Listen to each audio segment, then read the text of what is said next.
Емоцията е енергия в движение. Емоциите са много краткотрайни, като обикновено една емоция би могла да продължи 90 секунди, ако се изведе от тялото. Целта на емоцията всъщност е да предизвиква движение. Т.е. когато дойде емоцията, тя кара тялото да направи някакво движение, да реагира на външната среда. Да видим какви въобще стилове на комуникация има в нашето ежедневие. Те са 4 основни типа. Единият тип е пасивен, другият тип е агресивен, третия е смесен, пасивно-агресивен или така наречения манипулативен тип комуникация. И четвъртият, най-печелившия, е асертивният тип комуникация. Термина асертивност излиза от английската дума assert, която значи заявявам, утвърждавам, доказвам. Затова казваме, че асертивната комуникация е комуникация, при която заявявам своите мисли, чувства и желания, утвърждавайки личността на събеседника си. Ако аз не кажа какво означава за мен да бъда обичана, от какви действия имам нужда аз, за да разбера, че съм обичана, то другия човек няма кристална топка и няма как да знае това.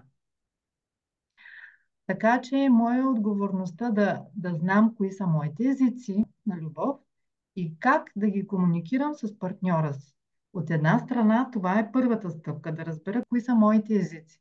Обаче, от друга страна, след като знам кои са моите езици, е хубаво да обърна внимание и на другия човек и да видя кои са пък неговите езици на любовта и как той разбира, че е обичан, за да може връзката да е двупосочна. Не можем само да искаме към нас да се дава любов. Хубаво е да знаем и ние как да я дадем любовта си по начин, по който да бъде разбрана от другия, усетена от другия човек. Едните мъжки психотипа. Поставям ви една класификация на един руски учен, която представя мъжете като психотипове, като ги класифицира според физиологичните им аспекти, т.е. физиологията, нервната им система, скоростта на реакция и защитните механизми.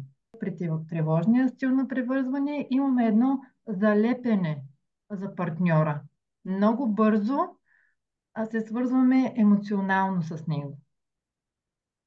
Но в същото време непрекъснато се притесняваме за състоянието на връзката и се страхуваме, че партньора може да не почувства същото и че може в един определен момент да ни изостави. Тоест, тази връзка тук с травмата за изоставяне е изключително силна. Разбира се, всичко си има лечение.